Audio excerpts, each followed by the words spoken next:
Selamat datang di video pembelajaran praktikum DSD untuk modul ke-8. Pada modul kali ini kita bakal belajar tentang flip-flop dan latch. Perkenalkan kembali, nama saya Mike, atau bisa dipanggil Michael ya. Dengan kode Haslab yang bakal bawain video kali ini tentang flip-flop dan latch. Oke, jadi sebelum kita masuk ke flip-flop dan latch, kita perlu tahu terlebih dahulu apa itu yang namanya sequential circuit.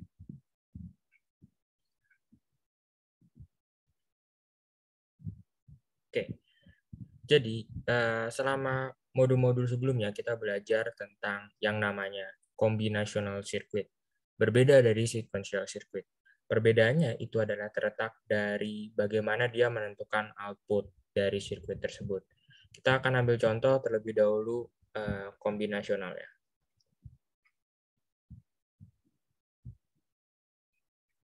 Combinational circuit itu bentuknya seperti ini. Misalkan kita punya satu gerbang N, lalu kita punya satu gerbang OR, lalu ini dihubungkan lagi ke misalnya gerbang N lain gitu ya. Nah, di sini terlihat bahwa output dari kita namakan outputnya Y itu sangat bergantung atau hanya bergantung oleh input-input dari seluruh sirkuit ini. Kita bisa lihat kalau gerbang N, misalnya ini 1 dan 1, terus ini kita masukin 0 dan 1, maka di sini bakal berubah jadi 1 dan di bawahnya jadi 0. Dan Y akan bernilai 1 kalau kondisi inputnya seperti ini. Nah, di sini terlihat bahwa input-input yang diciri ini akan mempengaruhi output Y. Nah, berbeda dari kombinasional yang hanya dipengaruhi oleh inputnya saja, sequential circuit itu dipengaruhi oleh output sebelumnya dan input yang sekarang. Kita anggap ini sebuah flip-flop atau latch, kan?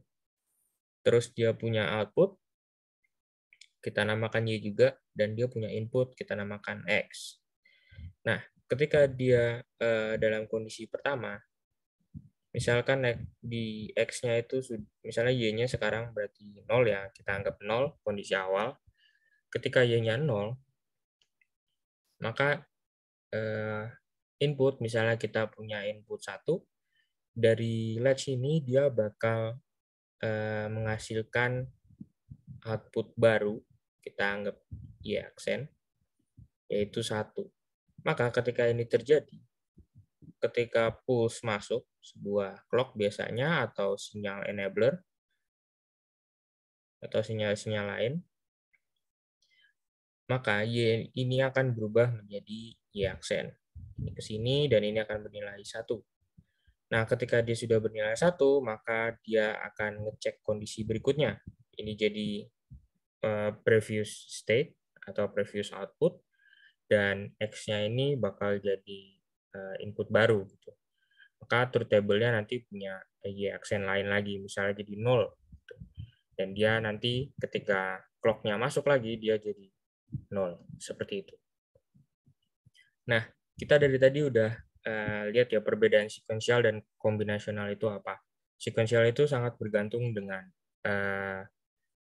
punya tambahan, itu bergantung dengan output sebelumnya. Nah, dari tadi kita juga udah bahas tentang clock. Apa itu clock? Kita akan bahas berikutnya. Oke, jadi clock seperti ini tulisannya ya, clock sinyal merupakan sebuah sinyal yang alternating gitu. Jadi misalkan ini ya, dia bakal punya sinyal 1, 0, 1, 0 seperti ini. Yang akan terus naik dan turun terhadap waktu.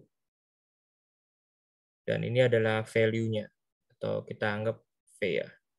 Ketika dia di atas, ini berarti value-nya 1 atau true, sedangkan ketika di bawah, dia nilainya 0. Nah, dari clock sinyal ini kita bisa lihat ada dua karakteristik yang berbeda. Yang pertama adalah rising edge, dan yang kedua adalah falling edge. Rising edge itu berarti dari 0 ke 1, Seperti ini. Ingat ya, ini terhadap waktu, jadi ada perbedaannya. Dan falling edge itu dari 1 ke 0. Seperti ini. Ini rising. Ini falling.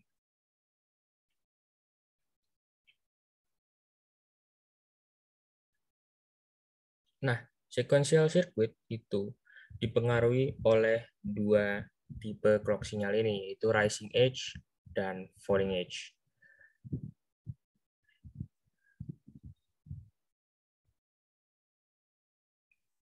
Sequential sendiri juga memiliki pembagian.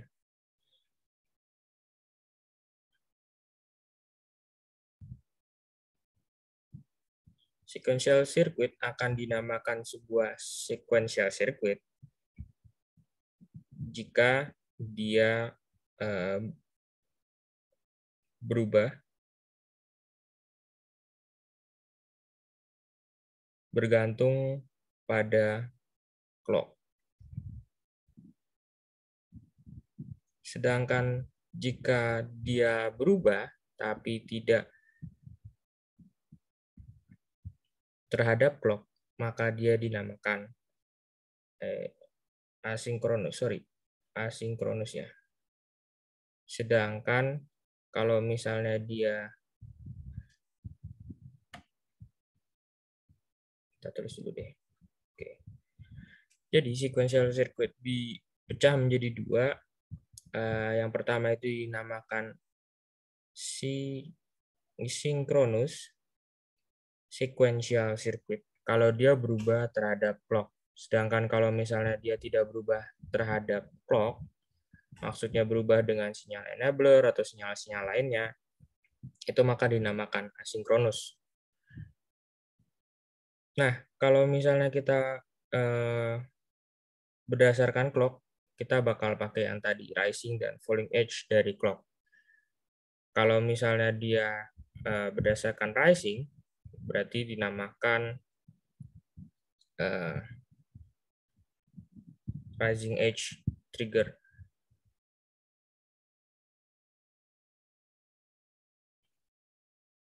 Sedangkan kalau dia pakai falling, berarti dia pakai falling edge trigger. Biasa ditandai dengan tanda panah atas atau ke bawah. Oke, demikian dengan penjelasan clock. Kita akan mulai masuk ke latch terlebih dahulu.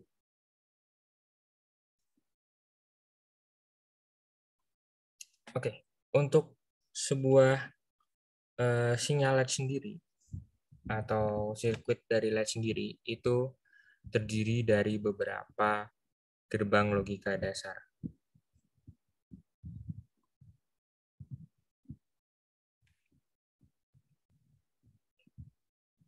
Latch itu terdiri dari gerbang logika.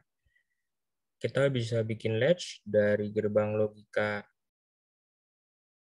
NOR atau gerbang logika NAND.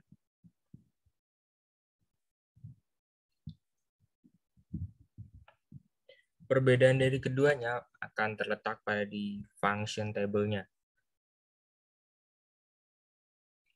Kalian bisa lihat sendiri function table-nya itu seperti apa di modul 8 ya, yang nanti akan di-post di Mas juga. Kalian bisa cek sendiri. Nah, untuk latch sendiri itu ada berbagai macam model. Yang pertama SR latch dan yang kedua adalah D-latch. Nanti juga ada berbagai macam turunannya dari kedua tipe rangkaian ini. Oke, jadi yang pertama itu adalah SR latch. SR latch itu biasanya menggunakan gerbang logika NOR ya. Jadi bentuknya seperti ini. Dia pakai gerbang logika NOR sebanyak 2.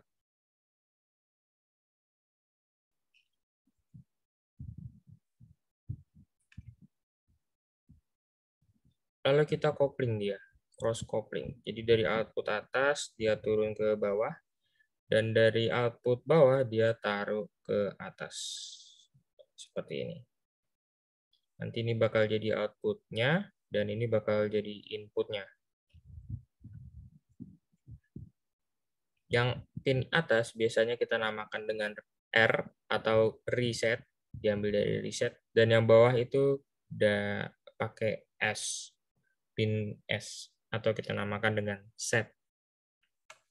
Sedangkan outputnya biasanya kita menggunakan huruf Q, yang atas itu Q, dan yang bawah itu adalah negasi dari Q. Output dari set reset di Q itu kalian bisa lihat sendiri di function table ya. Kenapa itu dinamakan set? Karena ketika dia bernilai 1, maka Q akan bernilai 1. Sedangkan ketika kita mereset, yang awalnya tadi Q-nya 1 menjadi 0. Seperti ini gambarnya. Misalnya S-nya 1, maka Q akan bernilai 1. Dan ini akan bernilai negasinya ya, 0. Dan sedangkan ketika setelah kondisi ini terjadi, kita mereset si latch, maka ini akan berubah menjadi 0, dan ini akan berubah menjadi 1. Seperti demikian. Kondisi dari set dan reset ini tidak boleh sama-sama bernilai 1 ya, karena nanti ketika reset dan ketika di reset nanti akan terjadi racing condition dan sebagainya. Itu sangat bergantung pada listrik yang mengalir pada rangkaian dan media-medianya. Kita tidak akan membahas ketika terjadi 1 dan 1, kita masukkan dia sebagai kategori undefined atau kondisi yang ini tadi dicontohkan itu undefined.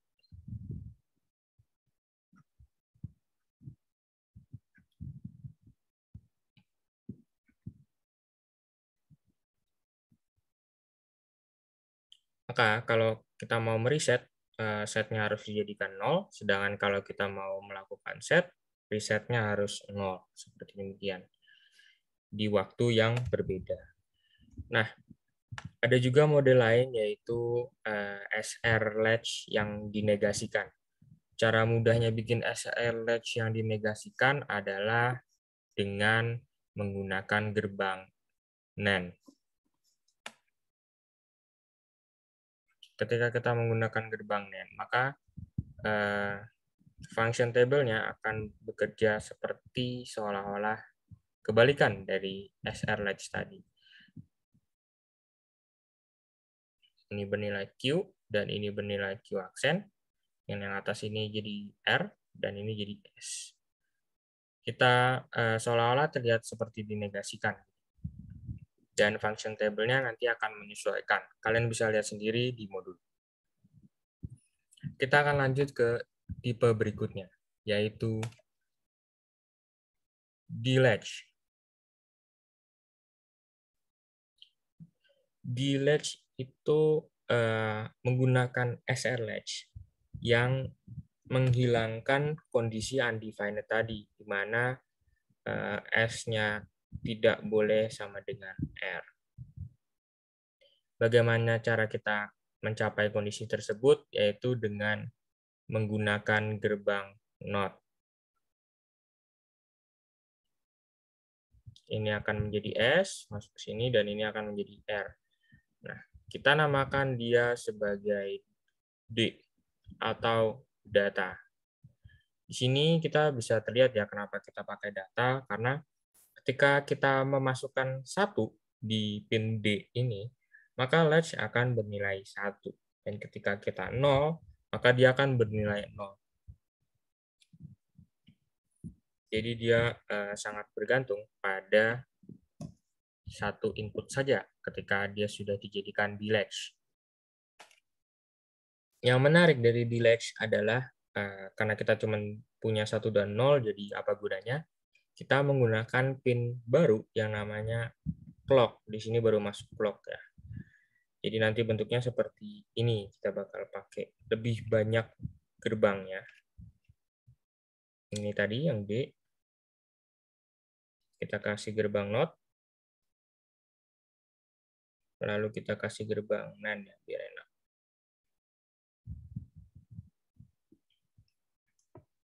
Dari sini nanti Ini bakal dipengaruhi pin lain yang kita namakan clock. Ini clock. Dan di sini nanti bakal masuk sebagai S aksen dan di sini sebagai R aksen. Karena tadi ya kita pakai gerbang NAND.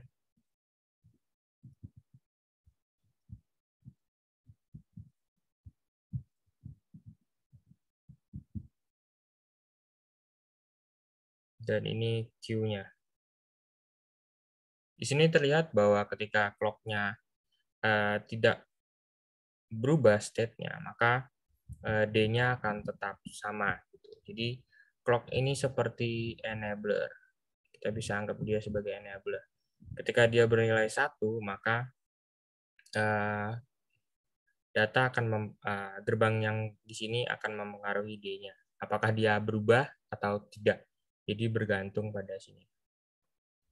Di sini kita bisa lihat ini adalah sebuah komponen memori yang paling sederhana ya, memori 1 bit.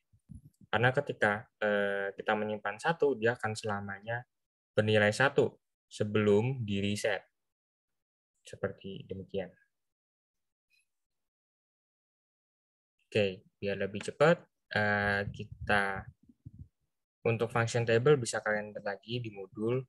Bisa terlihat di modul itu sangat mudah ya. Ada karakteristiknya di mana ketika clock-nya 0, maka tidak ada perubahan yang terjadi. Sedangkan ketika clock-nya 1, maka dia akan output-nya bergantung pada D-nya. Dan output sebelumnya. Seolah-olah terlihat seperti output sebelumnya. Oke, kita akan lanjut ke yang sedikit lebih rumit lagi. Tapi tenang aja, sebenarnya masih simple. Yaitu flip-flop.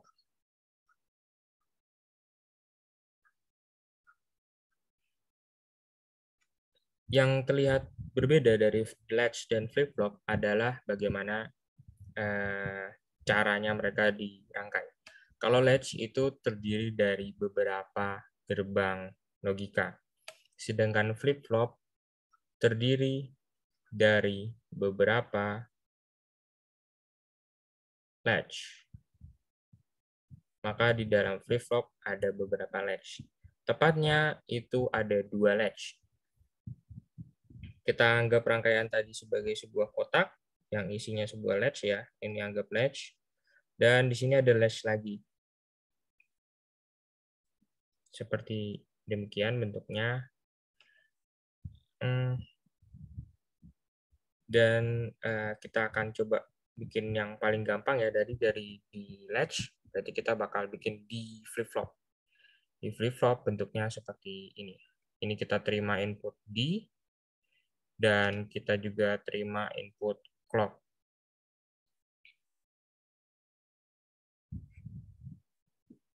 Ini pin clock, ini pin data. Terus ini bakal masuk ke ini Q ya berarti. Q masuk ke set. Anggap ini yang kedua adalah SR latch. Q aksen itu adalah R aksen. R doang. Terus ini bakal terhubung dengan clock. Seperti demikian. Outputnya 2 lagi, ini Q dan Q aksen. Nah, ini adalah D flip-flop.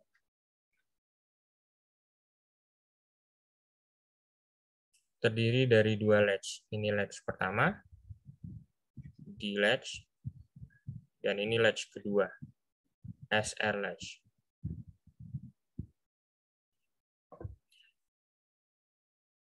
Untuk memudahkan penamaan, kita menamakan flip-flop terdiri dari 2 latch. Yang pertama, untuk menerima input langsung, kita biasa namakan dia dengan master latch. Sedangkan yang kedua biasanya kita namakan dengan slave latch. Karena dia bergantung pada latch sebelumnya ya. Intinya seperti itu. Untuk penentuan tipe latch apa yang kita gunakan, ini semua bebas, dan yang penting dari flip-flop itu harus terdiri dari 2 latch, yaitu master dan slave-nya. Oke, kita lanjut ke model latch berikutnya, yaitu G key latch. Flip-flop.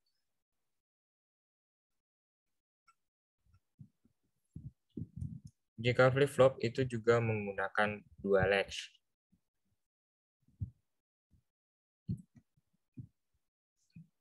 Biasanya kita menggunakan bentuk dari jika latch ini bakal mirip seperti kita bisa anggap juga sebagai SR flip-flop gitu ya, dengan penamaan ulang, S itu sebagai J dan R itu sebagai K.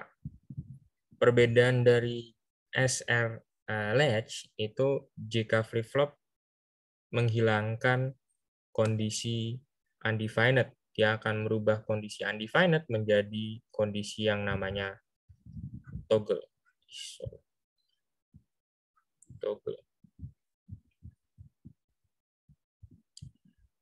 Kondisi toggle adalah kondisi ketika di mana output sebelumnya adalah 0, maka output berikutnya pada clock push berikutnya dia akan berubah menjadi 1 dan akan berubah lagi jadi 0. Jadi dia toggling gitu ya, berubah-ubah. Bentuknya dari JK flip-flop itu kayak tadi punya master dan slave. Seperti ini, dia punya master dan slave latch. Ini sama, clock-nya juga sama, berhubungan dengan clock sebelumnya. Dan yang membedakan ini J, ini K. Atau di sini jadi S, ini R. Ini S, ini R, J.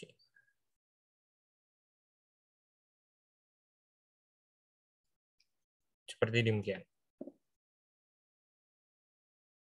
Untuk lebih lanjut, kalian bisa lihat juga di modul. Di situ udah ada grafik sinyal ya, jadi kalian bisa lihat expected-nya, actual-nya, dan lain-lain. Ada bentuk lain lagi yang dinamakan T flip-flop. T flip-flop ini sebenarnya menggunakan D flip-flop. Hati-hati ya, D flip-flop berarti punya master dan slave juga dari latch. Jadi bentuknya seperti ini. Kita anggap garis titik-titik ini sebagai flip-flop biar membedakan sedikit. Jadi di sini dia punya D, lalu dia pakai gerbang SOR.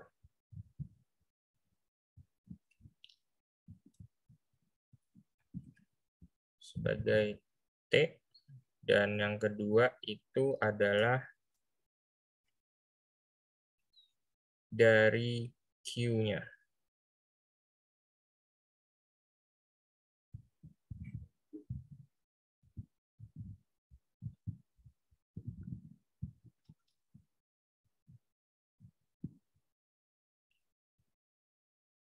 Nah, berbeda dari flip-flop sebelumnya, kalau T flip-flop itu adalah flip-flop toggle. Jadi dia khusus untuk toggling. Dia punya dua state saja, yaitu hold dan toggle. Hold dan toggle. Jadi ketika dia bernilai 1, toggle-nya aktif, maka dia akan toggling ya tentunya. Bergantung pada clock, ikutin clock, kapan dia berganti output. Sedangkan kalau dia lagi dalam kondisi hold atau 0, maka Q-nya tidak akan berubah. Dia tidak akan mengikuti clock.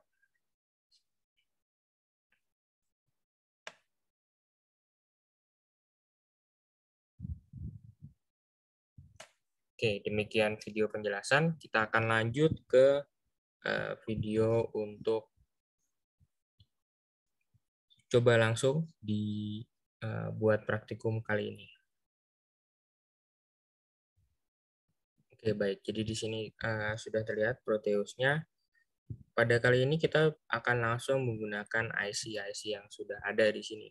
Kalian bisa lihat di modul praktikum nanti IC-IC yang bakal kita pakai. Di sini saya akan menyontohkan salah satunya saja untuk latch dan satunya lagi untuk flip-flop.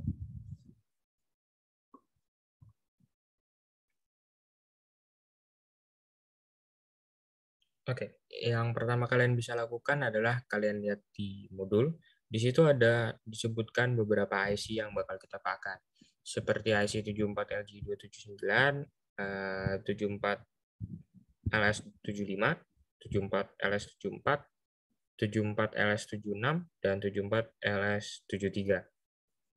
Masing-masing dari IC ini bakal kalian coba di Proteus dan bakal dicatat hasilnya pada borang kalian atau di case study kalian. Nah, untuk tutorial kali ini saya akan membahas tentang IC 7475 dan 7474, di mana IC 7475 itu sebuah D-latch dan 7474 adalah di flip-flop. Jadi berbeda ya, seperti yang sudah disebutkan di awal. Yang pertama kalian bisa lakukan adalah ketik P di sini, huruf P untuk mencari device. Lalu kalian masukkan kode IC-nya, yaitu angkanya saja, seperti 7474. Dan kalian bisa pilih langsung salah satunya.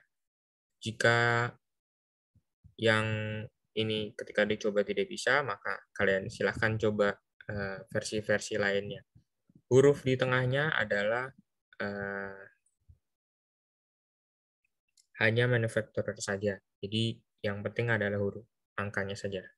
Jadi kalian bisa lihat skematik modelnya juga sama ya untuk 7474, 74HC74, dan 74LS74. Silahkan tanya ke asisten lab kalian nanti ketika praktikum jika ada masalah yang kalian tanyakan gitu, untuk penggunaan IC-nya yang mana. Oke, jadi kita akan masukkan IC 7474. Kalian cukup klik saja, pilih apa yang sudah kalian masukkan tadi, terus diklik di work di skematiknya, dan sini sudah terlihat ya. Di sini ada 7474 itu merupakan sebuah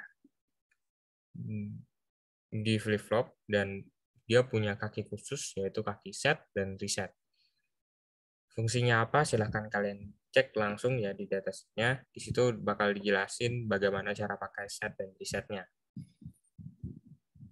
Kalian cukup masukkan pin-pin yang dibutuhkan, bisa ke terminal mode sini.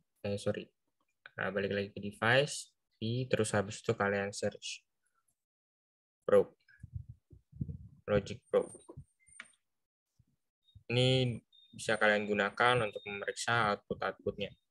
Sedangkan untuk mencoba input, kalian bisa pakai logic state.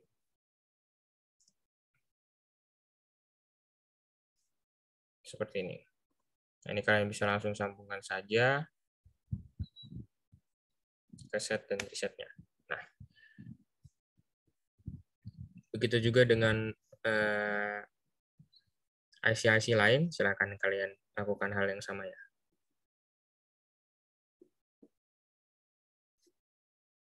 Di sini untuk yang IC 7475 akan saya ujikan salah satunya saja. Oke, seperti ini.